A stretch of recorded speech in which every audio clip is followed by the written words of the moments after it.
ರಾಜ್ಯ ರಾಜಕೀಯದಲ್ಲಿ ಸಾಕಷ್ಟು ಸದ್ದು ಮಾಡ್ತಾ ಇರುವಂತದ್ದು ಈ ಡಿನ್ನರ್ ಪಾಲಿಟಿಕ್ಸ್. ಅಹಿಂದ ನಾಯಕರು ಊಟಕ್ಕೆ ಸೇರಿದ್ರು ನಿಜ, ಆದ್ರೆ ಅವರು ಊಟಕ್ಕೆ ಸೇರಿರೋದೇ ಈಗ ಸಖತ್ ಸುದ್ದಿ ಆಗ್ತಾ ಇದೆ. ಕಾರಣ ಅಹಿಂದ ನಾಯಕರಲ್ವಾ. ಹಾಗಾಗಿ ಏನಾದರೂ DCM DK ಶಿವಕುಮಾರ್ ಅವರ ವಿರುದ್ಧ ಮಸಲತ್ ಮಾಡಿದ್ರ ಅಥವಾ ಏನೇನು ಚರ್ಚೆ ಮಾಡಿದ್ರು, ರಾಜ್ಯ ಸಚಿವ ಸಂಪುಟ ಪುನಾರಚನೆ ಬಗ್ಗೆ ಏನಾದರೂ ಚರ್ಚೆಗಳಾಯ್ತಾ, KPCC ಅಧ್ಯಕ್ಷರ ಬದಲಾವಣೆ ಬಗ್ಗೆ ಏನಾದರೂ ಚರ್ಚೆಗಳಾಯ್ತಾ, ಇವೆಲ್ಲ ವಿಚಾರಗಳು ಸಾಕಷ್ಟು ಕುತೂಹಲಕ್ಕೆ ಕಾರಣ ಆಗ್ತಾ ಇದೆ. ಕಾರಣ ಅಹಿಂದ ನಾಯಕರು ಅಂದರೆ ಸತೀಶ್ ಜಾರಕಿಹೊಳಿ ಇರ್ಬೋದು, CM ಸಿದ್ದರಾಮಯ್ಯನವರ ನೇತೃತ್ವದಲ್ಲಿ ಸತೀಶ್ ಜಾರಕಿಹೊಳಿ ಅವರ ನಿವಾಸದಲ್ಲಿ ಮತ್ತು HC ಮಹದೇವಪ್ಪ ಇರ್ಬೋದು, ಎಲ್ಲ ನಾಯಕರು ಕೂಡ ಅಲ್ಲಿ ಸೇರ್ಕೊಂಡಿದ್ರು. ಅಂದರೆ ಶಾಸಕರು ಸಚಿವರು ಸೇರಿದಂತೆ ಇವರೆಲ್ಲರೂ ಕೂಡ CM ಸಿದ್ದರಾಮಯ್ಯನವರ ಆಪ್ತರು. ಹಾಗಾಗಿ ಇಲ್ಲಿ ಸಾಕಷ್ಟು ಚರ್ಚೆಗೆ ಕಾರಣ ಆಗ್ತದೆ.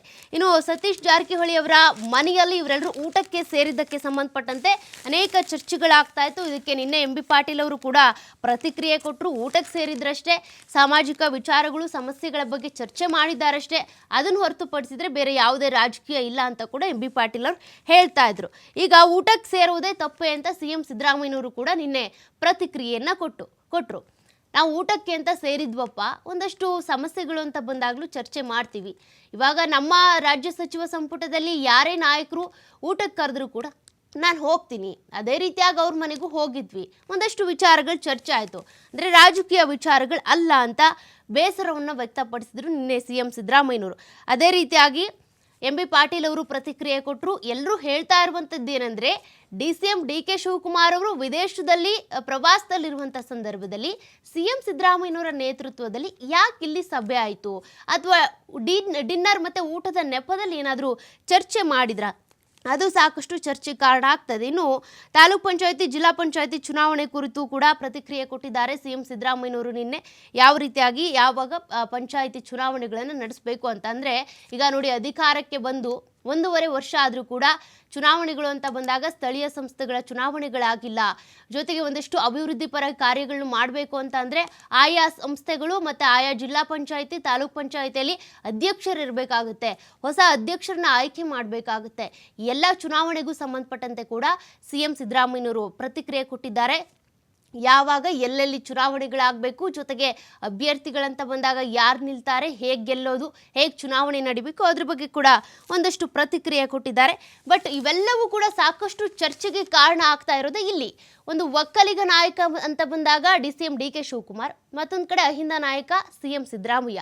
ಹಾಗಾಗಿ ಸಾಕಷ್ಟು ಚರ್ಚೆ ಆಗ್ತದೆ. ಏನಾದರೂ ಒಳಗೊಳಗೆ KPCC ಅಧ್ಯಕ್ಷರ ಬದಲಾವಣೆ ಬಗ್ಗೆ ಚರ್ಚೆ ಆಗಿರಬಹುದಾ ಅಂತ. ಹಾಗಾಗಿ ಸಾಕಷ್ಟು ಕುತೂಹಲವನ್ನು ಕೂಡ ಕೆರಳಿಸ್ತಾ ಇದೆ. ಇನ್ನೂ ಚರ್ಚೆಗಳಾಗ್ತಾನೆ ಇದ್ದಾವೆ. ಇದಕ್ಕೆ ಸಂಬಂಧಪಟ್ಟಂತೆ ಈಗ ಸಿದ್ದರಾಮಯ್ಯ ಸೇರಿದಂತೆ ಅನೇಕ ನಾಯಕರು ಕೂಡ ಸಮರ್ಥನೆ ಮಾಡ್ಕೊಳ್ತಾ ಇದ್ದಾರೆ. ಯಾತಕ್ಕಾಗಿ ಊಟಕ್ಕೆ ಸೇರಿದ್ರು, ಯಾವ ರೀತಿಯ ತೊಂದರೆಗಳು ಕೂಡ ಆಗಿಲ್ಲ ಅಥವಾ ರಾಜಕೀಯ ಚರ್ಚೆಗಳಾಗಿಲ್ಲ ಅಂತ. ಇನ್ನು ಮುಂದಿನ ಸುದ್ದಿಯನ್ನು ಕೂಡ ನೋಡ್ತಾ ಹೋಗೋದಾದರೆ, ರಾಜಕೀಯದಲ್ಲಿ ಅನೇಕ ಡೆವಲಪ್ಮೆಂಟ್ಗಳಾಗ್ತಾ ಇದೆ. ಅದರ ಬೆನ್ನಲ್ಲೇ ಈಗ ನಾನು NDA ಬಿಟ್ಟು ಇನ್ನೂ ಎಲ್ಲೂ ಹೋಗಲ್ಲ ಅಂತ ನಿತೀಶ್ ಅವರು ಹೇಳಿದ್ದಾರೆ. ಲಾಲು ಆಹ್ವಾನವನ್ನು ಸ್ವೀಕರಿಸಿದ ಬಿಹಾರ ಮುಖ್ಯಮಂತ್ರಿಯವರು, ನಾನು NDA ಒಕ್ಕೂಟವನ್ನು ಬಿಟ್ಟು ಬೇರೆ ಯಾವ ಪಕ್ಷಕ್ಕೂ ಕೂಡ ಹೋಗಲ್ಲ, ಪಕ್ಷಾಂತರ ಮಾಡಲ್ಲ ಅಂತ, ನಾನು NDA ಕೂಟದಲ್ಲೇ ಉಳ್ಕೊಳ್ತೀನಿ, ಜೊತೆಗೆ ಎಲ್ಲಿಗೂ ಹೋಗಲ್ಲ ಅಂತ ಬಿಹಾರ CM ಆಗಿರುವಂಥ ನಿತೀಶ್ ಕುಮಾರ್ ಅವರ ಒಂದು ನಿರ್ಧಾರ ಇದು.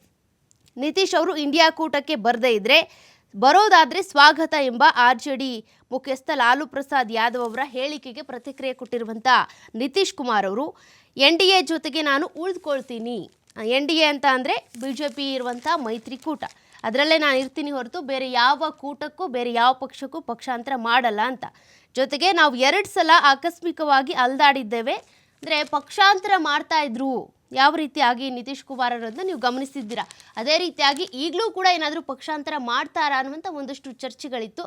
ಆದರೆ ನಾನು ಪಕ್ಷಾಂತರ ಮಾಡಲ್ಲ, 2 ಬಾರಿ ಅಲ್ದಾಡಿದ್ದಾಗಿದೆ, ಬಟ್ ಈಗ ಯಾವ ಪಕ್ಷಕ್ಕೂ ಕೂಡ ನಾನು ಹೋಗಲ್ಲ.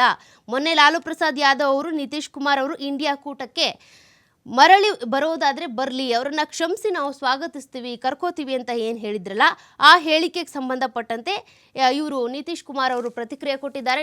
ನಾನು ಯಾವ ಪಕ್ಷಕ್ಕೂ ಕೂಡ ಹೋಗಲ್ಲ, ಯಾವ ಕೂಟಕ್ಕೂ ಹೋಗಲ್ಲ, ನಾನು ಇದೇ ಪಕ್ಷದಲ್ಲೇ ಇರ್ತೀನಿ.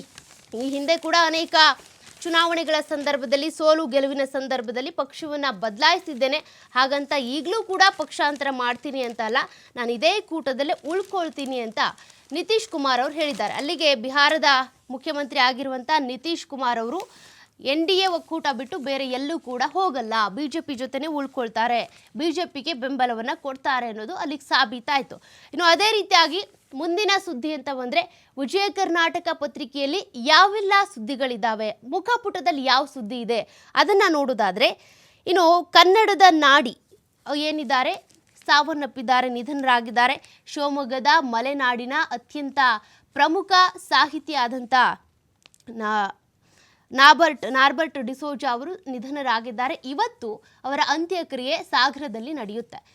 ಈಗಾಗಲೇ ಅನೇಕ ಒಂದಷ್ಟು ಲೇಖನಗಳಿರ್ಬೋದು, ಅದೇ ರೀತಿಯಾಗಿ ಅವರು ಬರೆದಂಥ ಪುಸ್ತಕಗಳಿರ್ಬೋದು, ಅದೆಲ್ಲದರಿಂದ ಕೂಡ ಒಂದಷ್ಟು ಜಾಗೃತಿಯನ್ನು ಮೂಡಿಸ್ತಾ ಇದ್ದಂಥ ಕನ್ನಡದ ನಾಡಿ ಆಗಿದ್ದಂಥ ಡಾಕ್ಟರ್ ನಾರ್ಬರ್ಟ್ ಡಿಸೋಜಾ ಅವರು ನಿಧನರಾಗಿರುವಂಥದ್ದು.